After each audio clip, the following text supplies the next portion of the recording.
Signore e signori, buonasera. Benvenuti alla Casa Italiana Zerilli-Marimò della New York University. Today is the Italian National Day, la Festa della Repubblica. Quindi viva l'Italia e viva la Repubblica, prima di tutto.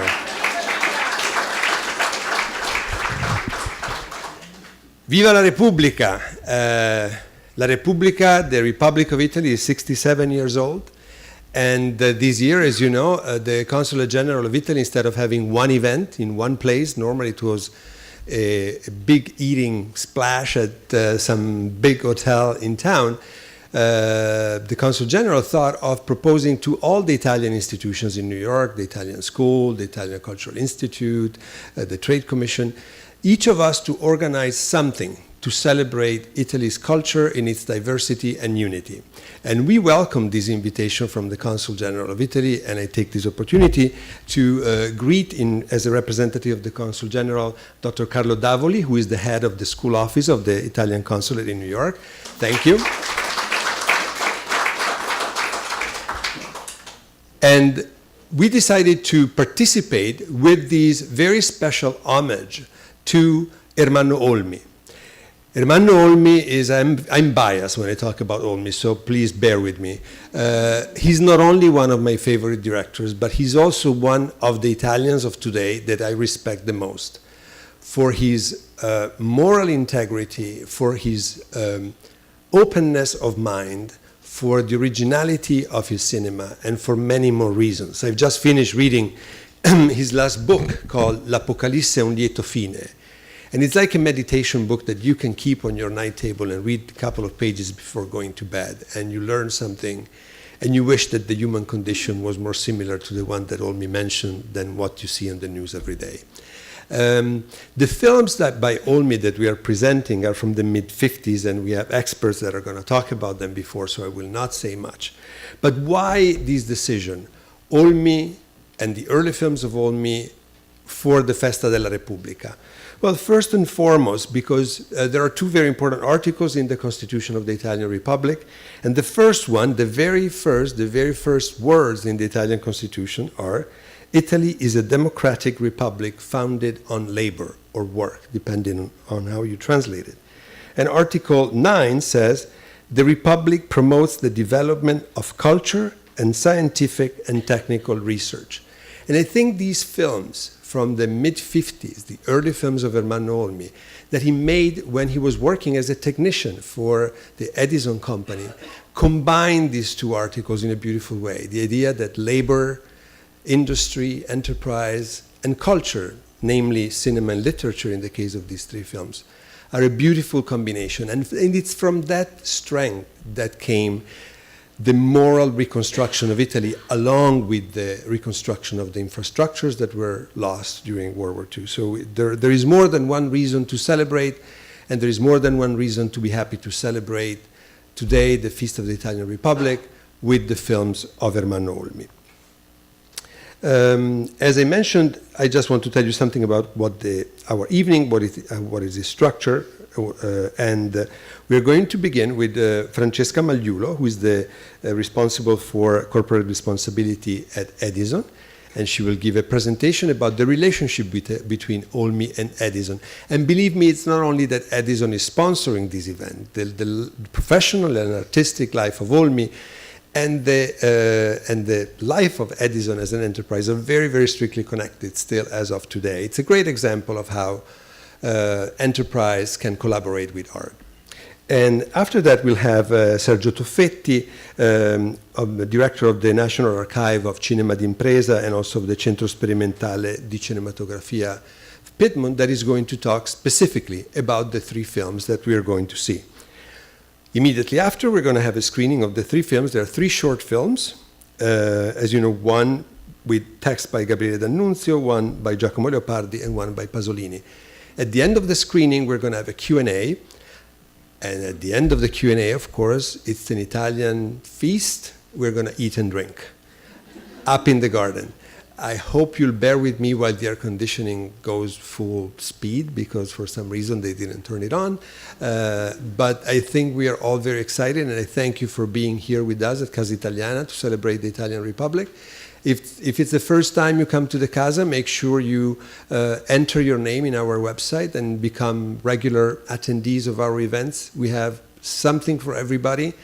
This coming week especially, if you're here for cinema, we have all you can want. Tomorrow and Tuesday, we have a double bill. Presentation of a new film and then screenings of a film. So 4:30 and 6. Among other things, we are going to present the latest film by the legendary Bernardo Bertolucci and by Gabriele Salvatore. So if you have any interest whatsoever in cinema, I'm sure I'm going to see you again Monday and Tuesday.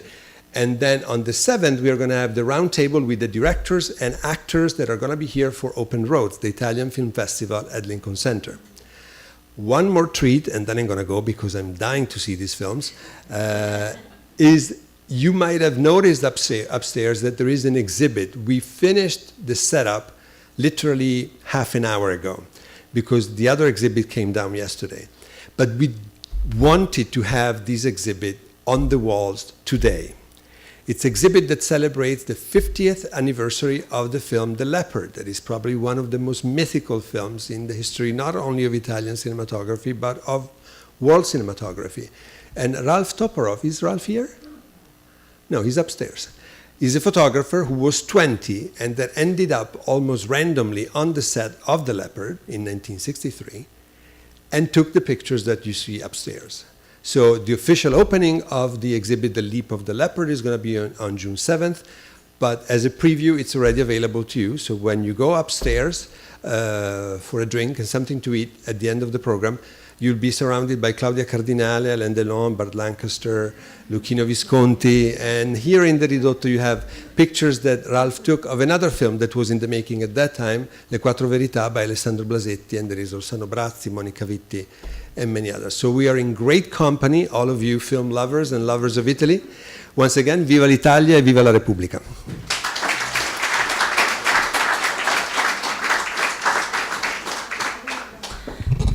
Good afternoon, and thank you for coming here. I'm so happy to see so many people because we are happy to present something very special, a unique history, a unique relationship between an industry company and a director, but also this year the Edison company, the Italian Edison company, celebrates 130 years. It's an anniversary very important.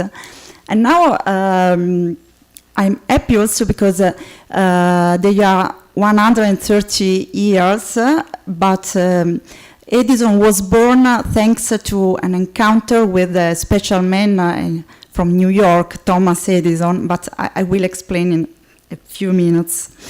So Edison, in Italy, it's not the Edison of United States, is one of the Italy's leading players in the energy field, and its origins date back to 1883, when Edison opened Italy's first electric energy facility in Milan. And so it is the oldest electric company in Europe. And now it is becoming the gas hub for the EDF group, because our main shareholder is the Électricité de France, the French energy company. This is where we are in Italy. But now I would like to talk a little bit about our history. And the beginning of electric industry, when we talk about the beginning of electric industry, we must remember that Italy is a strong link, as I was saying, with the United States of America. It was born after the encounter of an Italian engineer from Milan, a very strange encounter between two different cultures from Milan and New York. The engineer was called Giuseppe Colombo, and the inventor Thomas Alva Edison. In 1881, after having visited the industrial exhibition of Paris, where Giuseppe Colombo better knew the Thomas Edison electricity system, Giuseppe Colombo, with the help of a few banks from Milan, sets up a committee in Milan for promoting the use of electricity energy in Italy. The committee was called the Committee for the Use of Electricity in Italy, using the Edison system after simply Edison. And Colombo bought the old theater of Santa Radegonda, just close to the Duomo of Milan, and where the jumbo generators were installed. Colombo traveled to New York to meet Thomas Edison, and Thomas Edison sent to Milan his best electrician, John William Lieb, in charge of supporting the Italians to set up Santa Radegonda power station. In 1883, during the night of St. Stephen, the generator of Santa Radegonda lighted up 2,818 incandescent lamps of the Teatro alla Scala for the premiere of Ponchielli's Gioconda, because now the premiere is on December 7, but in the old times it was during the 26th of December. And it was the first time also for not only for Milan, but for all the theaters in Europe. The first theater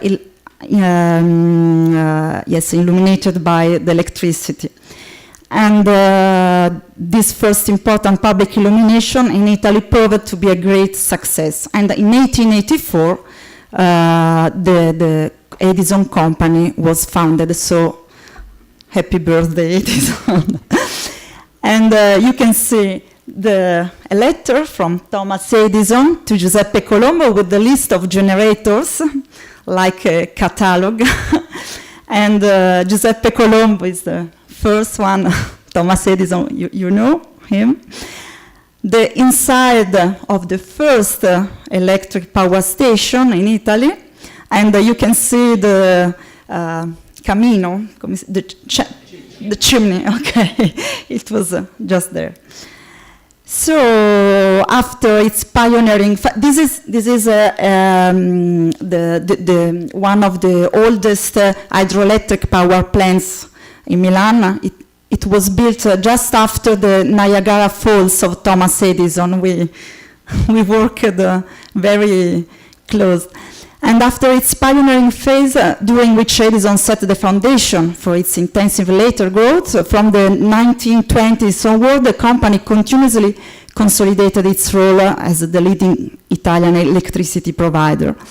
So I go on, and Edison has also a long-lasting experience in the world of cinema, because its historical film archive, stored at National Archive of Industrial Cinema, and Sergio Toffetti will talk about it, is a collection of about 300 works produced by the film production departments of Edison, and then Montecatini and Montedison, because Edison and Montecatini, there was a merger between Edison and Montecatini, and they became Montedison. And this historical archive depicts the history of the three companies from the 1920s to 1980s. Industrial cinema represents a valuable chronicle of the origins of the practice of corporate communication. From the mid of 1950s to the end of the following decade, the most important Italian companies produced industrial films, facing communication issues for the first time, using the fastest, most efficient means with the greatest social impact. And during 1920s and 1930s, in addition to Edison, Montecatini and Montedison, even Olivetti, Fiat, Enel, Carlo Erba and Le Petit housed an internal film production department, and many other companies commissioned external production companies to make documentaries, so as Alfa Romeo, Bassetti, Farmitalia, Pirelli, Falca. Montecatini was one of the first Italian companies to realize the importance of film as a record of an industrial process. In fact, the first films produced by Montecatini date back to 1925 and were made to promote the company's plans and processes during the Battaglia del Grano? Ah, okay. Battle for wheat, okay, during fascism, thank you, and with particular focus on agriculture. And film production continued to develop and expand after the Second World War. So, the Edison Film Archive, as I said, is one of the most complete and exhaustive collection of industrial films in Italy, and both works for both artistic and subject excellence. From films and documentaries by Ermanno Olmi, we have talked about him, to documents about the discoveries by Nobel Prize winner Giulio Natta, and to documents about the discoveries, and the documentary short film Una storia italiana, written by Sergio Zavoli and Enzo Biagi, filmed interviews with the leading figures of 20th century culture, such as the art critic Gombrich, or Michael Brown, Renato Dulbecco, Karl Popper, Segre, etc. So, in addition to Ermanno Olmi and many other notable personalities who would later gain status in the film industry, television, and journalism, Edison Films Archive also boasts two other very important names. Pierpaolo Pasolini, and you'll see a short film written by him, who wrote the text of Manon Finestra 2, directed by Olmi, and Italo Calvino, who translated Raymond Queneau, Le Chant du Sirène, directed by Alain René into the Italian version produced by Montedison. La canzone del polistirene, an ode to the origins of plastic and its rapid diffusion. So it was very... And all of the Olmi's films and other important documentaries in Edison Film Archive have been copied and made available to university, thanks to the Archivio Nazionale del Cinema d'Impresa, to university, schools, researchers, and documentary filmmakers, and the more prestigious works are regularly screened at leading industrial film festivals.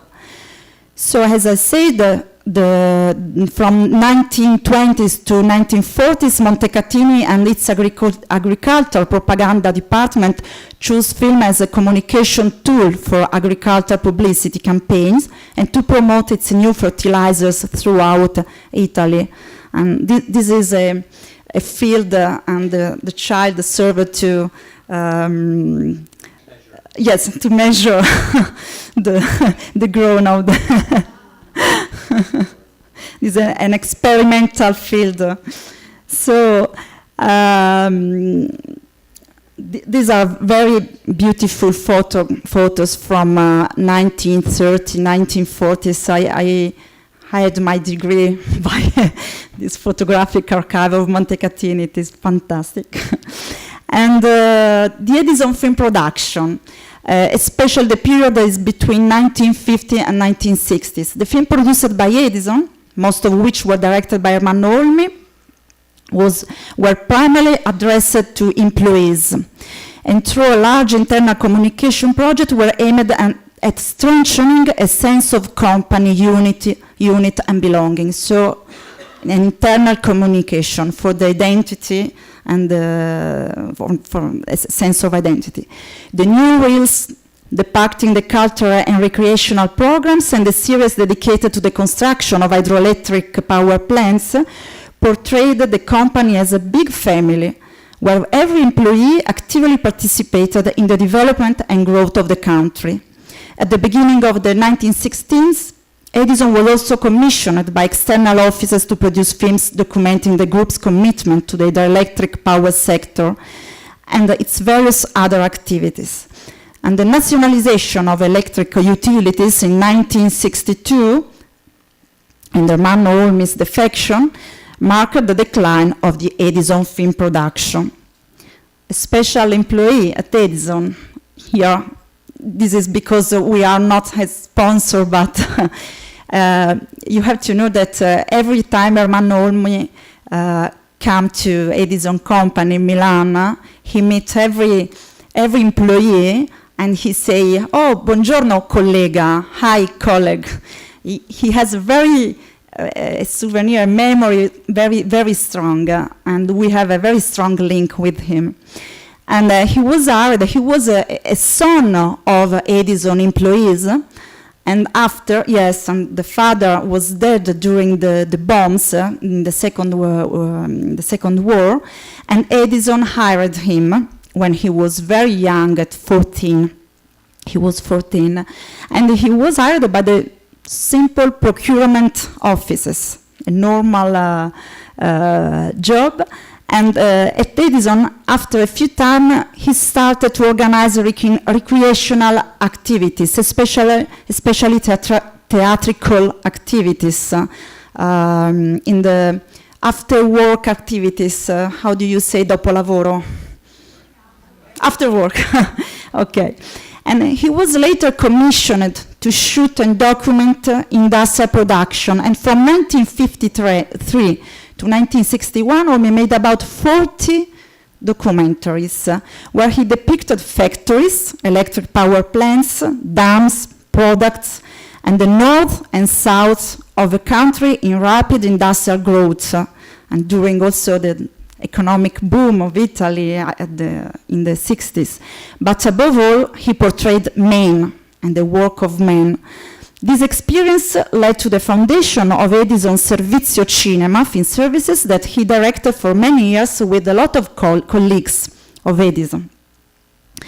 So, in 2011, Edison contributed to the production of Ermanno Olmi's latest movie, The Cardboard Village, with also Ruth Grauer, another American link. And the support provided to the director in his work is further evidence of the extraordinary bond that still exists today after more than 50 years between Edison and Olmi.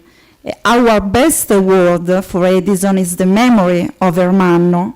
And he said, "For me, Edison was the whole world. For all of us, the company was not just an entity traded on the stock exchange. We truly saw it as a big family. When we got together, there was a feeling of being part of a larger whole. Edison has been my side for a big part of my life. Come to think about it, I remember it as if it was my home country." So thank you.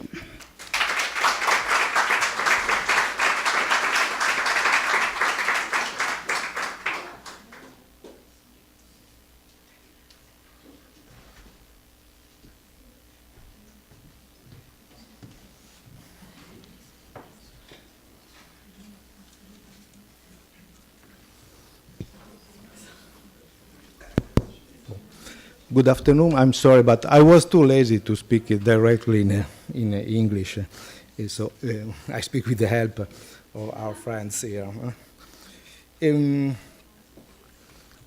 Posso ancora, per riagganciarmi a quel che diceva adesso Francesca Magliulo, raccontando la storia di Olmi, raccontare a voi come lui spiega il suo ingresso nel cinema. Let me explain to you, following up on what Francesca Magliulo just said, how did Ermanno Olmi explain how he became interested and started to work with cinema?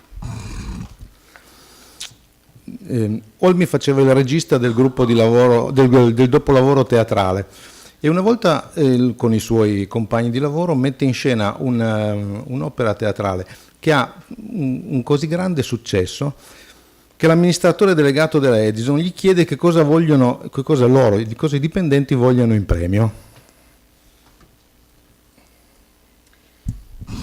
Ermanno Olmi used to be the director of the after-work program for theater, and they actually had such a great success with a show that they prepared that the CEO of Edison asked them what did they want as a reward. E lui chiede una macchina da presa. And he asked for a video camera. E così comincia la storia di quello che è oggi il più importante regista italiano vivente. And this is how the history began of what is today the most important living director, movie director in Italy. Olmi infatti, e lo si vede da questi film, in fondo lo si vedrà da tutti i suoi film, che in realtà negli Stati Uniti sono molto meno noti di quanto si potrebbe. È un autodidatta. Diciamo è un autodidatta geniale, nel senso che riesce a cogliere gli influssi culturali del suo tempo e spesso ad anticiparli senza averli mai studiati.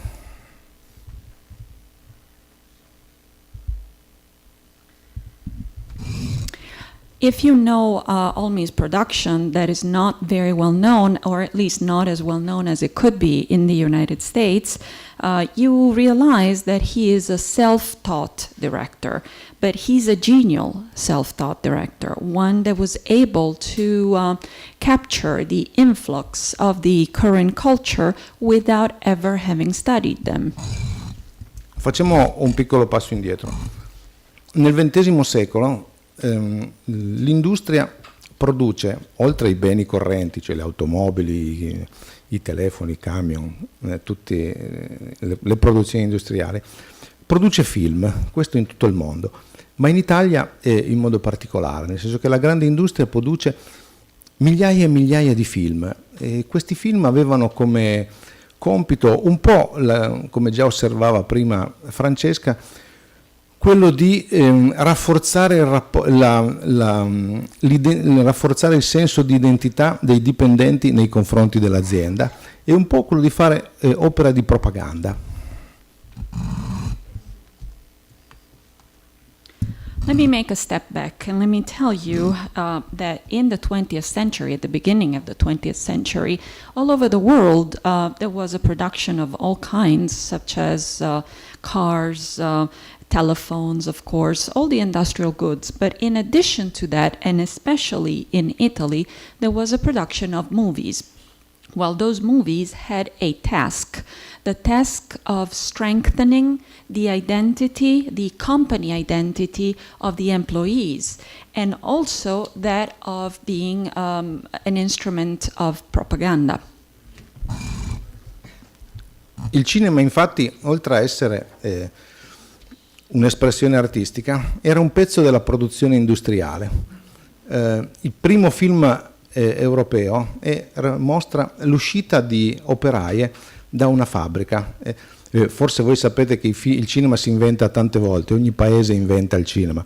In America lo inventa Edison, in Europa lo inventano i fratelli Lumière, ma in Germania Skladanov, qualcun altro, insomma, essendo un'invenzione si capisce subito così importante, ogni paese vuole averla inventata. The cinema was not only a form of art, but it was also an industrial production. And in fact, the first European movie showed a group of female workers coming out of a factory. And you know, everybody is so fond of cinema that they want to say that they invented it. So in France, they will say that the brothers Lumière invented it. In Italy, we like to say that Olmi invented it. Dunque, nel cinema di Olmi che noi vediamo oggi confluisce questo tipo di tradizione, intanto, che è la tradizione del cinema industriale. Molti grandi cineasti italiani lavoreranno per l'industria, anche quelli che uno non si immaginerebbe mai. L'unico cineasta italiano che non ha mai lavorato né per l'industria né per la pubblicità è Visconti, di cui vedete sopra questa magnifica mostra, per un motivo molto semplice: era nobile ed era ricco di famiglia. So there is a very strong tradition of industrial cinema in Italy, and in fact, most of the most important cinema directors also worked for industrial cinema in Italy. In fact, the only one that never worked for industrial cinema or for publicity, for commercials, was actually Visconti. And the reason is quite simple, because he was an aristocrat and he was quite rich. Nell'industria lavorano Antonioni, Blasetti, vedete c'è una bellissima foto di Blasetti sopra, lui si vede un po' di schiena, farà anche lui i film per la Fiat. Bertolucci lavorerà anche, farà un grande film industriale per l'Eni, i fratelli Taviani, lo stesso Pasolini che lavora per Olmi.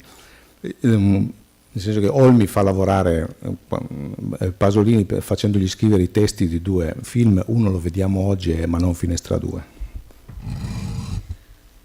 So Antonioni, you worked for industrial cinema. Blasetti, whom we can see in one of the pictures upstairs. Also Bertolucci did a movie for Eni, the Taviani brothers, and also Pasolini, who worked for Olmi, because Olmi asked him to write a couple of his movies, and in fact we will see one of them today. Se noi riguardiamo oggi questi film rappresentano un po' ci consentono di recuperare la memoria della storia economica e sociale di un secolo.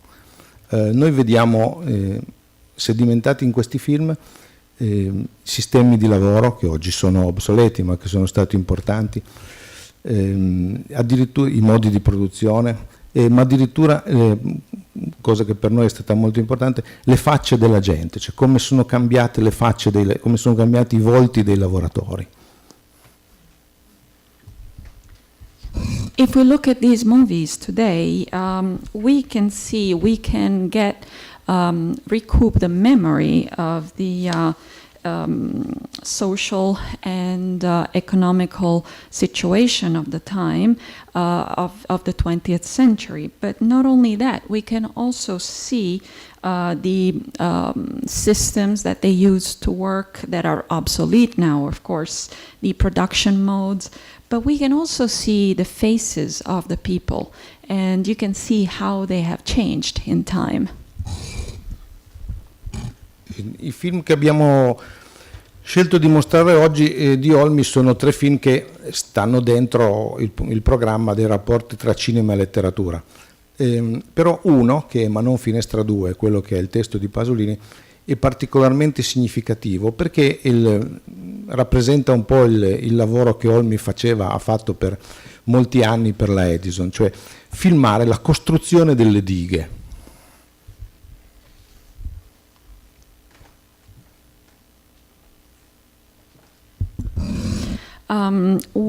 The 3 movies that we will be able to see today epitomize the relationship between literature and cinema, and particularly the one that Pasolini wrote for Olmi, Ma non Finestra 2, is also one that shows the work that Edison was doing at that time, and in particular, you can see while they were building the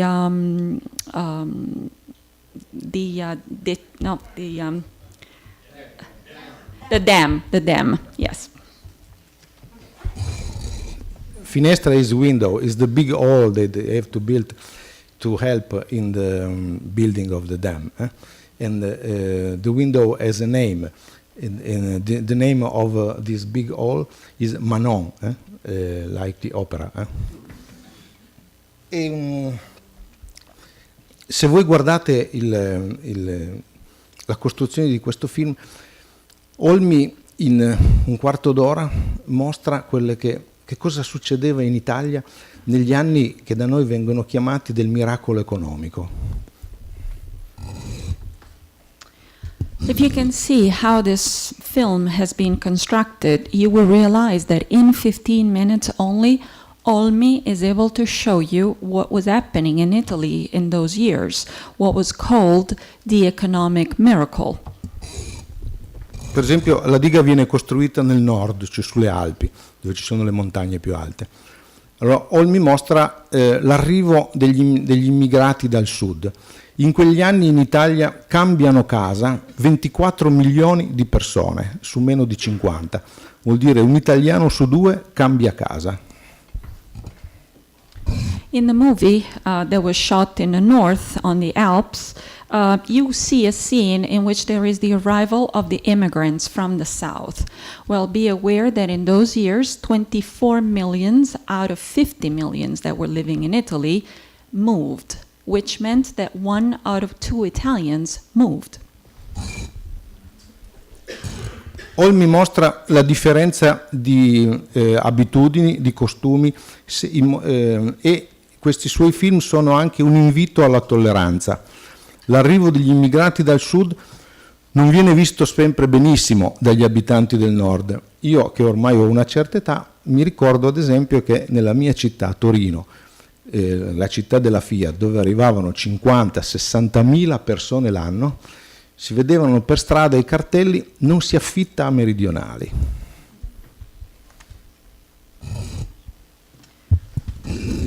And you can see also the change of habits that all of this brought about. It's an invitation to be intolerant, for instance. In fact, you can imagine that not everybody in the north saw this movement of people very happily. And I can remember when I was a kid in my city, in Turin, which is the city of Fiat, that where 50 to 60,000 people arrived each year, there were plenty of places where you could see a sign saying, "We don't rent to Southerners." Senza nascondere i conflitti, ci sono le battute spirituose, eccetera, Olmi mostra la necessità, in fondo in questo film, l'importanza che per tutti gli italiani aveva fare un lavoro comune, la diga, cioè partecipare a un grande progetto in comune come la costruzione di una diga e quindi lavorare tutti insieme per il progresso della nazione.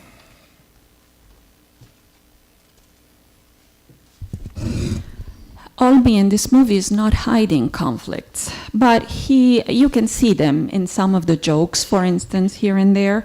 But he also shows how important it is for everyone to work towards a common goal. The dam, it's a common project for the good of the nation. L'importanza di questi film è notevole anche all'interno della storia del cinema italiano. Il nostro cinema, che è stato una delle grandi cinematografie, ha affrontato molto poco il tema del lavoro e in genere lo ha affrontato come un momento di conflitto, cioè diciamo all'interno di una fabbrica, eccetera. I nostri film sul lavoro, dai Compagni di Monicelli in poi, sono sempre film dove si mostra uno scontro sociale.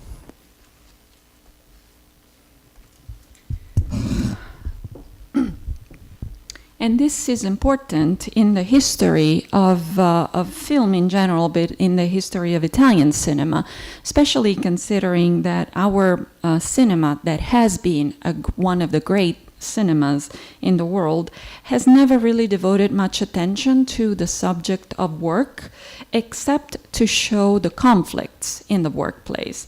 As you can see, for instance, in a movie like I Compagni by Monicelli. Olmi mostra come il lavoro, senza nascondere i conflitti, come il lavoro ha anche una funzione di costruzione, cioè esiste, quando Olmi fa questi film, nei suoi film, c'è ancora grande fiducia nel progresso e grande fiducia nell'epica del lavoro. Già un poeta francese ai primi del Novecento diceva: il futuro non è più quello di un tempo. Finiti, diciamo, dopo l'epoca di questi film di Olmi, il nostro futuro non sarà più come era una volta, perché nasceranno i problemi dell'ecologia, cioè noi avremo meno fiducia nel futuro. In un film come Manon Finestra 2 invece la fiducia nel progresso e nel fatto che grandi lavori contribuiscono al progresso è ancora totale.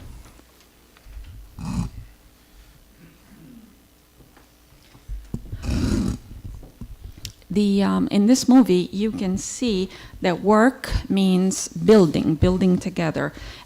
Conflicts are not hidden, but you can also see this trust in progress, in the idea of progress. There is this labor work is seen as an epic. At this point in time, chi è la persona che aveva? Paul Valéry mentioned that our future is not as we were expecting it to be anymore. Because from this point forward, we started having unexpected issues, such as ecology and so on, that actually didn't make us trust the future as much as we used to.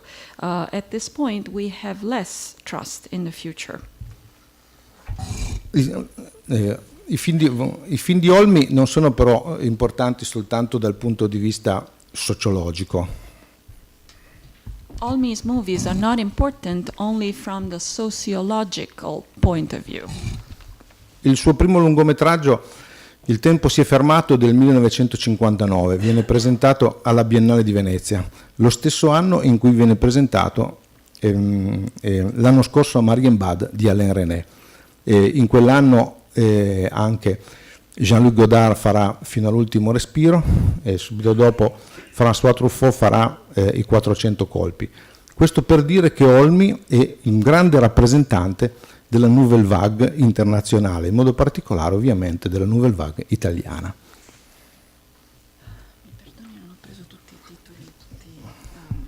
The first short that Olmi made in 1959 a Venezia.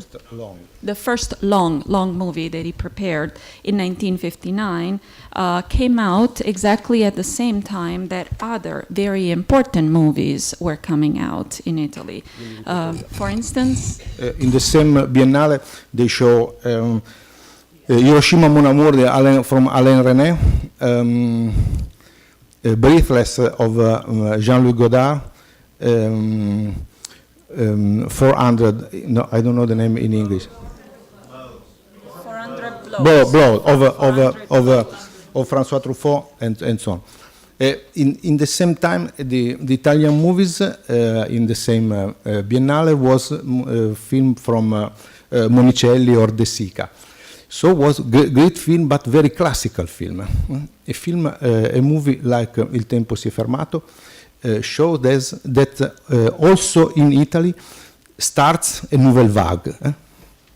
E questa nouvelle vague, Olmi è uno dei cineasti cardine di questa nouvelle vague. Quando noi pensiamo al nuovo cinema italiano, pensiamo a cineasti come Bellocchio e Bertolucci.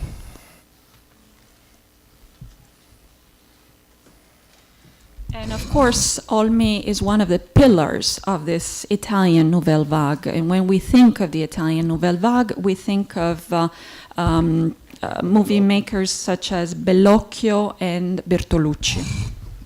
Olmi fa i suoi film 6 anni prima. But only starts 6 years before. In contemporanea. Per la storia del cinema la cosa curiosa è che anche Godard comincia il suo primissimo cortometraggio, un film su una diga, Opération Béton. For history buffs, be aware that Godard also started his work in cinema with a movie on a dam, Histoire d'une dame. Allora, parliamo, arrivo al termine, gli altri due film che presentiamo oggi sono, uno è tratto da Leopardi, da un'operetta morale di Leopardi, il dialogo tra un venditore di almanacchi e un passeggere, ed è uno dei grandi classici della letteratura italiana. L'idea che si potesse mettere in scena Leopardi non era mai venuta a nessuno. The other movie we're going to see tonight is taken from one of the works by Giacomo Leopardi. It's a classic, and it's taken from the dialogo di un venditore di almanacchi e un passeggere. Nobody before Olmi had ever thought that Leopardi could be used for a movie. 2 anni fa un regista teatrale che è anche cineasta, cioè Mario Martone, ha fatto, e penso che verrà portata negli Stati Uniti quest'anno, un'opera teatrale dalle operette morali di Leopardi, che in effetti, essendo dei dialoghi, si prestano bene a essere messe in scena. 2 years ago, Mario Martone wrote a text for the theater that is taken from the Operette Morali, the moral works by Leopardi. And I think that they will bring this work to the United States this year. In fact, it's something that works very well for theater because they are dialogues. Ora, se uno dice che Olmi è più bravo di Martone, suona male. Però è così, nel senso che mentre la messa in scena di Martone, che è un cineasta d'avanguardia, è molto classica, la messa in scena di Olmi, fatta oltre 50 anni fa, è molto moderna, nel senso che lui prende questo dialogo tra un venditore di almanacchi. L'almanacco a inizio anno spesso si faceva una sorta di agenda con dentro le previsioni per l'anno futuro, le previsioni di ogni genere, sia le previsioni meteorologiche che le previsioni politiche, i santi. Ogni giorno verrà dedicato un santo con la piccola storia del santo del giorno, era una tradizione italiana. Well, it may sound funny to say that Olmi is more modern than Martone, or better than Martone, but it is actually that way because Martone has a very classical approach, while Olmi, you will see, had a very innovative approach in this dialogue. Now, do you know what an almanac is? In years past, at the beginning of the year, you would publish this sort of calendar with all sorts of core forecasts, not only meteorology, but also political forecasts. You would have a saint for each day, and therefore a little story about that saint. It was an Italian tradition. Olmi ambienta tutto questo a Milano, nella Galleria del Duomo, che è il centro di Milano, nei giorni prima delle feste di Natale, quando tutti andavano nel centro della città. Infatti vedete, il film comincia con dei paesani, insomma, che vanno verso il centro della città a fare le spese. Siamo appunto, torno a dire, nel periodo che in Italia veniva chiamato del miracolo economico. Olmi's movie is imagined in Milan, in the Galleria del Duomo, at the very center, downtown Milan, near the Duomo. And it's at the very beginning of the Christmas holidays, when people go downtown to do their shopping. And it's during the time that we call the economic miracle. Era un periodo di grande ottimismo, perché l'Italia diventava, da paese sottosviluppato, un paese moderno. And it was a period of great optimism because Italy was transforming itself from an underdeveloped country to a modern country. E Olmi ci mette in guardia contro l'ottimismo. And Olmi says that warns us against optimism. Usa esattamente le stesse parole di Leopardi, che Leopardi scrive ai primi dell'Ottocento, cioè 140 anni prima di quando Olmi le porta al cinema. And he uses the words of Leopardi who had written those at the beginning of the 19th century, meaning 140 years before. E noi l'italiano in quei 140 anni era molto cambiato, ma noi non sentiamo assolutamente che sia una lingua più vecchia di quella che si parlava negli anni 50. E Olmi, con tono molto colloquiale e bonario, mette in guardia i suoi spettatori dicendo si capisce, siamo nel miracolo economico, ma non è detto che questo toglierà tutti i problemi della nostra esistenza, anzi. Now, 140 years later, of course, the Italian language had changed quite a bit, but you can hardly feel that in the movie. You don't feel that the language is an older language in the 50s when this movie was shot. And Olmi, with a very friendly tone, and I want to remind you, we are during the economic miracle. He warns people, yes, we are living a very good period of time, but that doesn't mean that all our problems are gone. Olmi fa questo film perché doveva provare una nuova macchina da presa, un Eclair 300. Era una macchina da presa molto bella e lui era intimorito da questa macchina. E quindi invece di inventare una storia dice prendiamo un classico, prendiamo una storia che sia adeguata a una macchina da presa così bella. Olmi wanted to try a new video camera, and the video camera was the Eclair 300, and he was afraid. He was afraid of this new media. So he decided, let's not make up something new. Let's use a classic, something that would be worthy of this beautiful video camera. La stessa operazione fa con il terzo film che presentiamo oggi, che è L'Onda. L'Onda è una poesia di D'Annunzio, in realtà è un pezzo di una poesia di D'Annunzio. And the same thing happens with the third movie, which is called L'Onda, the Wave, which is actually taken from a poem by D'Annunzio. It's a piece of a poem by D'Annunzio. Lì vuol provare il cinemascope e vuol provare il colore. E quindi sceglie una poesia di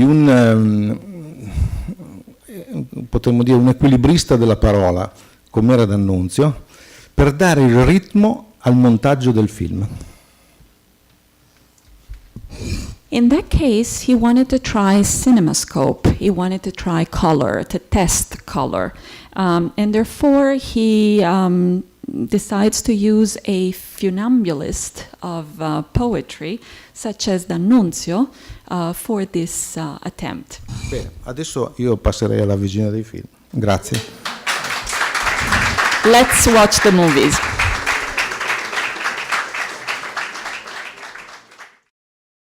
We have a few minutes for the Q&A and these ladies. And thank you again all very much. And I'm asking Dr. Toffetti, since he's in touch with Maestro Olmi, lei lo vede, lei lo conosce, sì, lo conosco. Gli dirà che a hot summer Sunday, there was a room full of people wanting to see his early films in New York. And if you have questions now.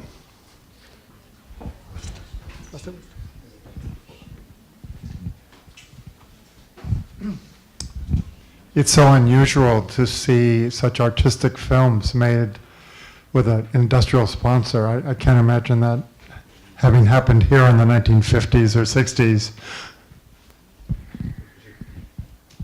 Al microfono. Può tenerlo in mano se vuole. Ecco, così. Perché il mondo è molto cambiato. E ci fu un tempo in cui effettivamente le grandi imprese, lo dicevo già prima, avevano come obiettivo di produrre il motivo per cui, cioè gli oggetti di produzione per cui esistevano, ma anche quello avevano anche una visione del futuro, cioè volevano fare, come diceva un nostro grande pensatore politico, cioè Gramsci, volevano fare egemonia, cioè volevano avere il loro ruolo nella società.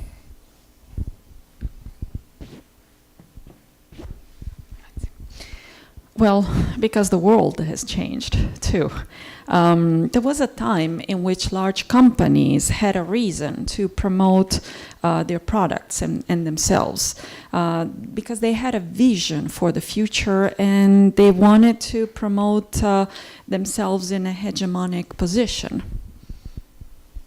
Spesso, io non sono un economista, però l'impressione che si ha da cittadino è che la produzione sia un intermediario della finanza, cioè si vogliono fare l'ideale sarebbe fare soldi a mezzo soldi, ma bisogna anche produrre qualche oggetto.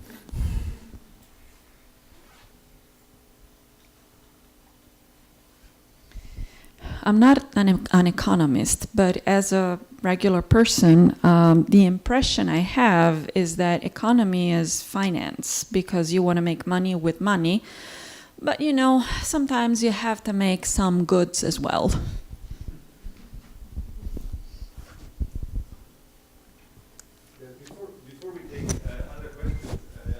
To mention that in the presentation that Dr. Magliulo did at the beginning, she also mentions Le Petit as one of the companies that had Cinema d'Impresa. And I just have to mention that if we are here in Casa Italiana Zerilli-Marimò, it's thanks to Le Petit. The CEO of Le Petit, Guido Zerilli-Marimò, was the husband of Mariuccia, who founded this casa. And once again, it's a case of questa imprenditoria illuminata. There was a class of entrepreneurs that saw beyond the production of the goods that they were producing, immediately speaking of medications for Le Petit and of energy for Edison.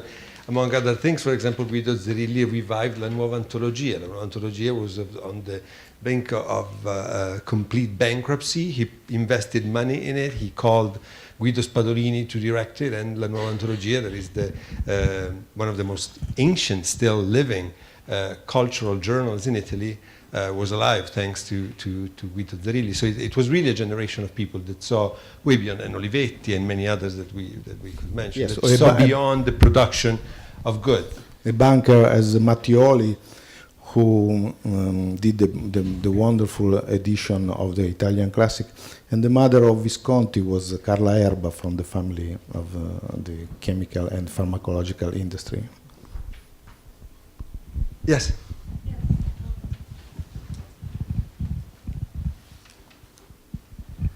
Where and to whom were these movies shown outside of the companies that were producing them?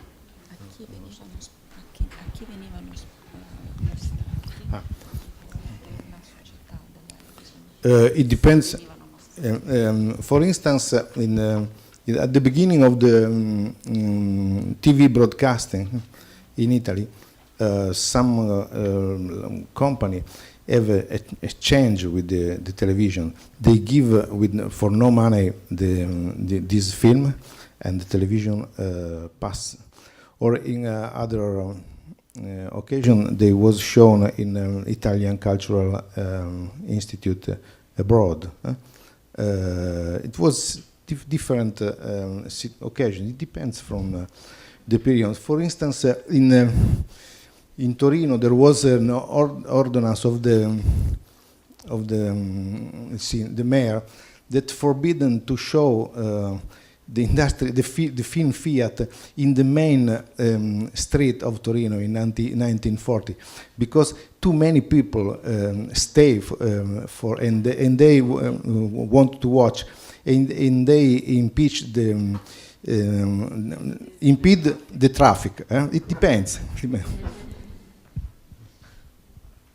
And then another, we have in Italy, we have a law that failed at the end of the 70s, that if cinema show documentary, they have right to a reduction of the of the tax. So it was different media.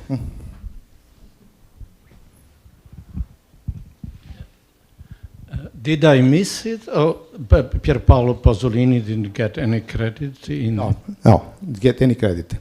Why? It was maybe... No, it was at the time, they didn't really care. Pasolini was not famous at the time. He was a young professor that tried to, he was forced to move from his small country in Friuli to move in Rome with his mother, because he was persecuted for homosexuality. And in 1950 he came to Rome, and he teach in a school and in a secondary school, and he tried to work in the cinema. So there was no reason to credit Pasolini, because he was nobody. No, thank you. No. Another observation. Just recently, the letter of Italo Calvino has been published in Italian a few years ago, but has been translated in English, and there is a long revision in last week, the last issue of the New York Review of Books. And it's very interesting that there is some exchange of letter between Calvino and Pasolini, and at a certain point he said, when do you stop to make movies? Because he considered Pasolini a missing intellectual. Thank you. In fact,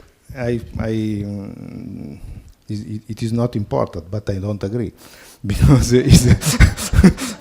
because his movies are one of the best part of his works, mainly the first. But it's my opinion.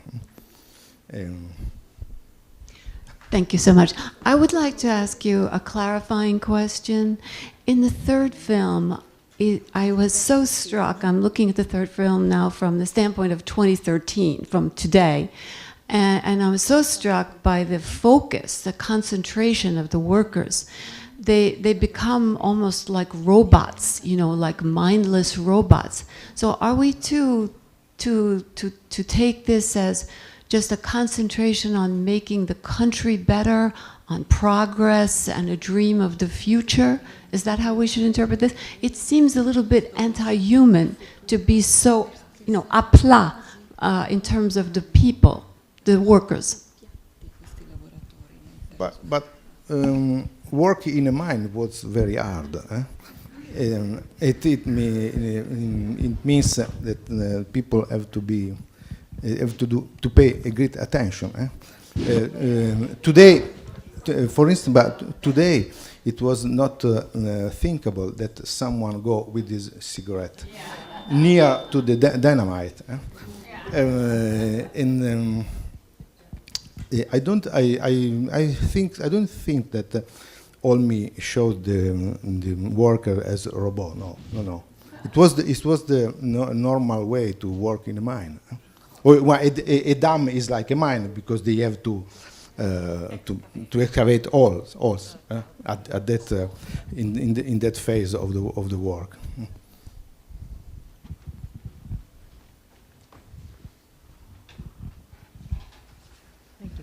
I had always thought that Pasolini was a strong critic of the rapid industrialization of Italy, the economic miracle, saying that it was came at the expense of Italy's soul. So my first question is that true that Pasolini felt that way? And then my second question is, then when Olmi worked for Edison, was he a political activist trying to keep the workers' rights in view? No. He never was a political activist, Olmi. In fact, Olmi was, from a political point of view, moderate. He is Catholic, and it was very close in some period of his life to the next wings of the Democrazia Cristiana, of the Catholic Party in Italy. Pasolini, the strongest critic of the civilization of consumer civilization comes a little bit after, at the end of the 60s. This is 15 years before. And from that point of view, the most keen critic of Pasolini was on about the transformation of the face of the Italians. He said that the consumer civilization erases the difference between the different regional cities in Italy. This film shows what he wants to, because here the worker still has a face, a very recognizable face.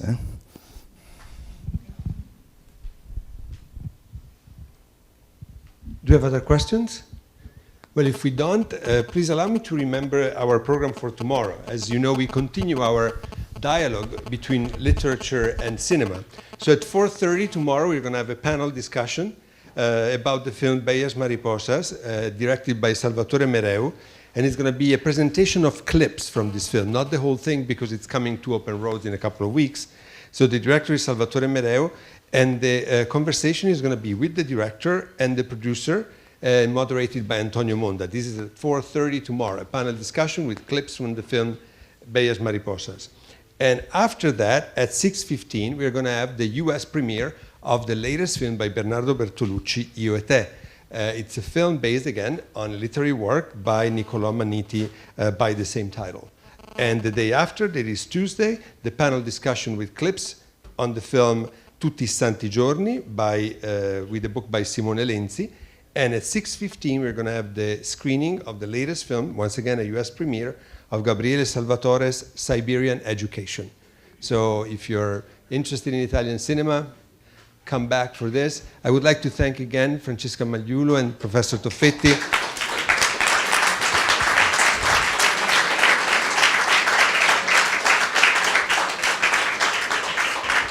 for having brought to us this very, very important part of Italian culture and of Italian enterprise. And you made us proud of what you do, and thank you for doing it. And please join us all upstairs for a reception offered by Edison. Thank you.